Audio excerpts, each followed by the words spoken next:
Ladies and gentlemen, please welcome Concordia's Hannah Dalmut and our esteemed panel.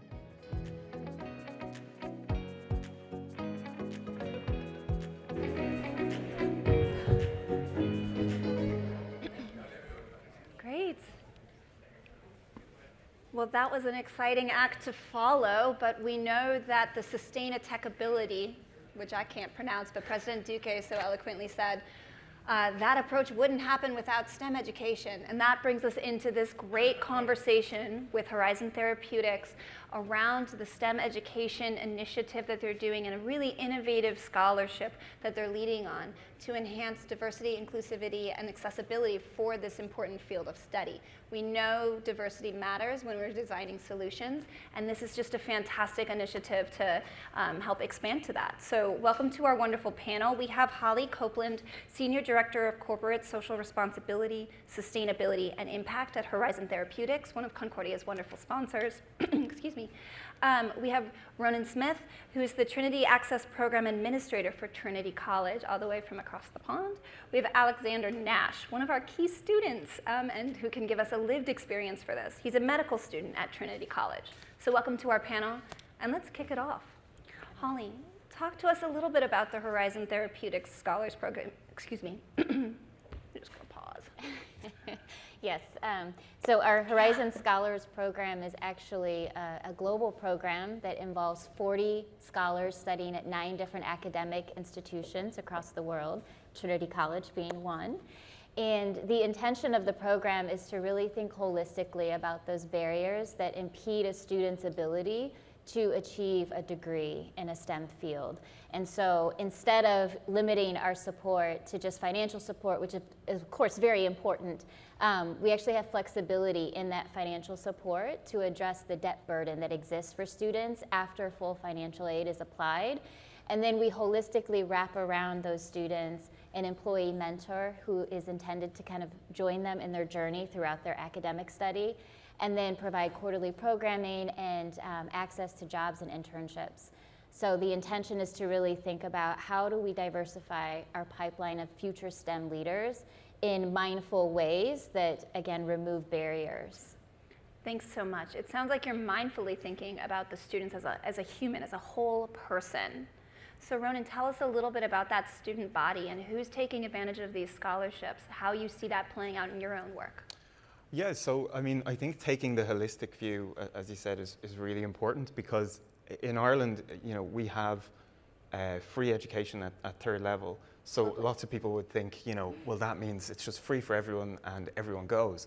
But we still see the same differences in the cohorts that actually engage in higher education. So in one postcode in Dublin, we can have 99% of people from that postcode progress from high school to college. And just 2 miles down the road, you can have 17%. And I don't have to tell you that the difference between those two postcodes is like the price of your house and the average income. So income still really matters, because even if you have your expenses paid for in terms of your fees, can I afford my rent?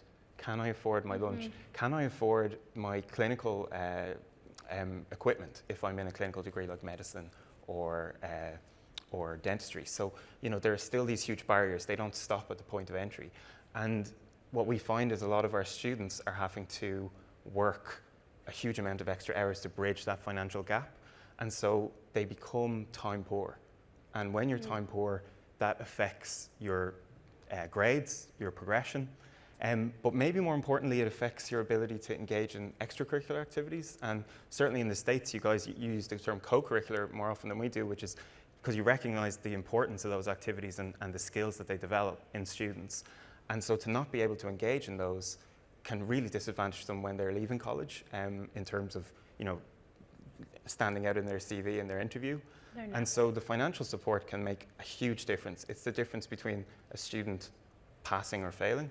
It's the difference between having a first-class honours degree or having a first-class honours degree and also being the president of the Students' Union. And that's the difference between being a member of an organisation like Horizon or being like a leader, you know, by having that experience. So it's hugely important. I love that phrase you used also, time poor. It's definitely something for us all to keep in mind as we're thinking about the different benefits or resources we all have access to. So Alex, I'm hoping you're not time poor, but I'm also hoping you're diligently studying, focused on your passion. Talk to us about your dream of being a doctor and why you're studying what you're studying. Yeah, well, it all started in St. Paul's, my secondary school. I had this really great biology teacher named Mr. Moran, who... Is he tuning in? I don't know. Yeah, but your mother is. My mother is tuning in. Yeah, no, he was just very enthusiastic about the lectures. I always looked forward to his classes. And so rather early on, around the age of 14, I'd say, I just really wanted to do something biology related. And so medicine presented itself to me as kind of the obvious choice. You know, I'm kind of a pragmatic person. I enjoy talking to people, so medicine just was clear. And then as far as the scholarship has gone to helping me with that, when I started college, I was working on the weekends as I had done throughout secondary school, your guys' high school. And so I didn't really have time for those co-curriculars like Rónán was saying. And so once I was in receipt of the scholarship, I was able to stop working, and then I was able to really fully integrate into college life. I was able to spend more time on my studies. I was able to join a sports club, and I was able to just kind of blossom a little bit in college. That's great to hear. It's a nice testament right there. Absolutely. Rónán, can you speak a little bit about the diversity angle of this and why it's so important to be expanding who has access to STEM education or the healthcare field? Yeah, so I mean, I think being able to have higher representation, higher diversity in any field is really, really important. Agreed.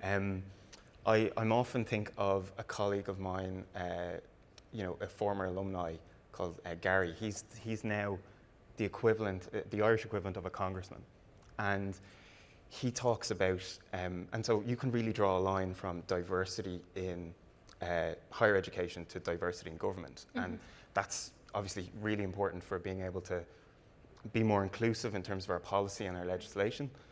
But I think that's important at all levels of society, and especially in medicine. I mean, unfortunately, we're all going to be sick at some point in our lives. Like, we're all going to find ourselves in a hospital, hopefully not very often. And having a diverse group of people who work there, who are involved in treatment and in research, that, in my mind, is one of the best ways that we have to reduce the number of people and groups who are marginalized by that system, to really get that kind of holistic care that we want for patients. So I think it's really, really important in that respect.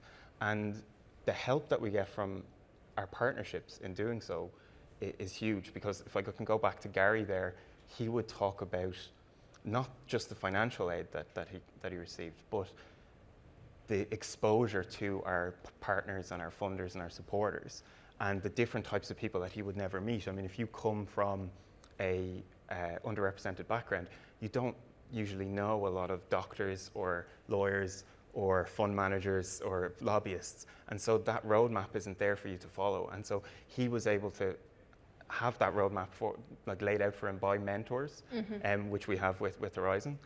He was also able to develop skills, and he kind of jokingly describes the skills that he developed as the dark arts, you know, so that he uses in his political career. So, like, how could he develop and maintain supportive networks?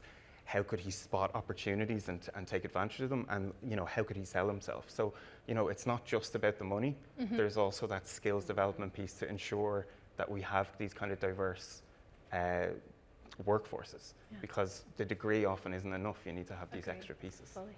I might add too, I think one of the elements that's so attractive about this kind of approach to diversifying your future STEM talent pipeline is recognizing that in order to solve tomorrow's problems, you need diverse thinkers sitting at the table, contributing their unique lived experiences to help create new solutions that don't exist today. So to kind of break that cycle of groupthink, if you have everyone in a room who views the world similarly, then their solutions are going to be very similar, right? So we really view this as an opportunity to cultivate diverse experiences that can then drive solutions in the future.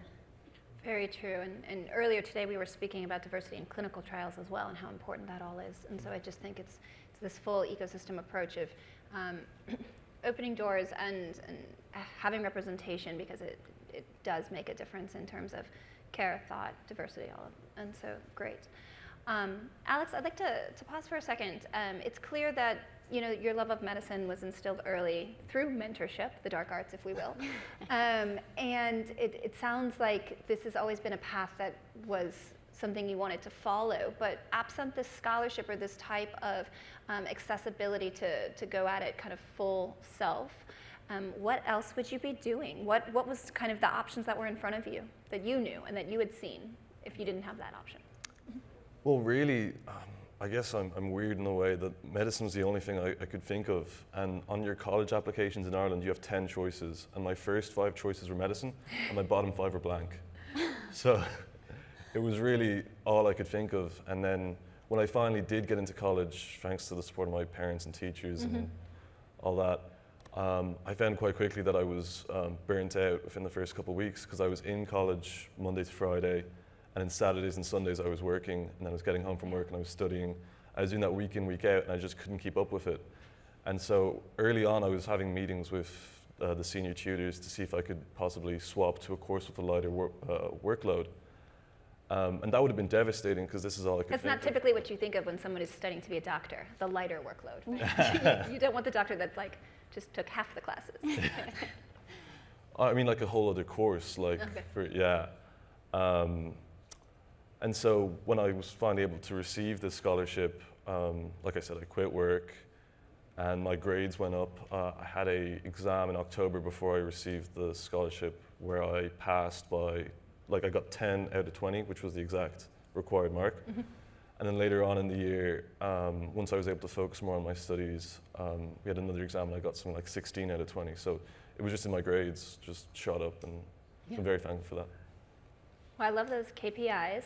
I know the private sector loves KPIs. Rónán, were there any hesitancies with working with groups that were very kind of impact or just metric driven? What was your thought when a corporate came to you and said, how do we get involved in this mix? How did that change? And had you done anything like that in the partnership realm before? No, I mean, it's always been a part of my work with Trinity Access. So mainly I developed and run student programs to help support students progress and stay in college. But fundraising is an important part of that. So I'd never really done fundraising before, because in a previous life I was a physicist. So, I kind of moved to this. And in physics, you're writing grant proposals and it's a different kind of thing. So to be brutally honest, when I heard that I had to do fundraising, I thought one of 2 things would be the case. I thought best case scenario, it would be like a sales job, and it would be a lot of sales and a lot of pitching, and I wouldn't really enjoy that. And worst case scenario, it would be a lot of compromising on your mission, for special interest and for other people's interests. And I'm really happy to say that I've never had either of those 2 experiences whilst working with corporate partners. And almost calling it fundraising is a misnomer. It is really about partnerships. And so I like to describe to people when they ask me about it, I like to say that it's like dating. It's more, so it's more fun than the other 2 notions, but it's also more fruitful. Because it's about trying to build a partnership, a mutually beneficial one. So you don't go on a date with a list of red line issues straight away. It's I want to live in this part of the country, I want to earn this much, I want to do that. Some people do, but maybe you don't get a second date. Right? But you go with some general ideas, you know who you are and you know what you want, and you're looking for someone who shares those values, who shares those goals, and who you think you can have a good, fruitful relationship with. And what's great about it is that when you find a company or a sponsor who are interested in the same things, that magic happens, like that happens in any good relationship, where you become more than the sum of your parts. So, you have a company that has all this expertise in one area, has all these resources matched with, our kind of expertise in supporting students, but also our connections in the communities that they're trying to reach. And so you get this program that is much, much better than anything you could do individually. And in my time, 8 or 9 years now I've been doing it, we haven't had to compromise on any of our goals, and our partnerships are long and fruitful ones. They aren't once-offs. And I think that speaks to the strength of them. And so I wouldn't really have any qualms about it now. But at the beginning, I totally understand why people do. But my advice would be, go on that first date and see what happens. I like that. I chuckled inwardly. I do a lot of the partnership work here at Concordia, and so on behalf of our members, always thinking who's doing what and how can we make a happy marriage work. And so one of our co-founders, Nick Logothetis, calls me the Eharmony of Concordia. So to carry that analogy further, there we have it. So Holly, you're professionally dating Rónán. Talk to us about that. You actually take a very hands-off approach when selecting the scholars. And how is that maybe part of the secret to the output, or how does that work for you internally? Talk to us a bit about what Horizon does when it's thinking about this scholarship program. Sure. So what we've tried to do is inject a level of respect into the process when dealing with the students. In some areas, the requests that are made of students to sort of perhaps sensationalize their hardships in a way that allows them to gain access or to compete with others who've also faced hardships, to put that into an essay form. It's a cycle that we didn't want to perpetuate. And so for us, our thought is that the Rónáns and his colleagues at other academic institutions, every day they're engaging with the students and they understand the nuances that might exist in a student's life, and they're really the experts, and what we want to do is sort of get out of the way and provide the support that's necessary so they can do the work that they know very well how to do. And so that's really been our approach, is that when we partner with an academic institution, we tell them, generally speaking, we'd like to target a student who has a lot of potential, but those traditional KPIs or markers like GPA or the transcripts of their grades, sometimes those are not reflective of true student potential, because as we've heard from Alex, you might have a student who has to work to help support the family at home, and so maybe they're late to school or they don't have as much time to devote to their homework. But again, that's not a marker of capacity and potential. So we rely on the school to kind of help us identify who those students are and then target them with our support. I appreciate that as this is also a global scholarship program, the different elements that might make a student underperform or time poor, if you will, vary context to context. And so your model for Ireland might be quite different than another country that you're operating in as well. Exactly. I mean, that's, as was shared by Rónán earlier, in Ireland, they actually pay for a majority of the tuition. And so our scholarship program is structured a bit differently in Ireland than it is in our other partnerships. And that's because in the US primarily, we're all very aware of the student debt crisis and the number of conversations around how to solve that problem.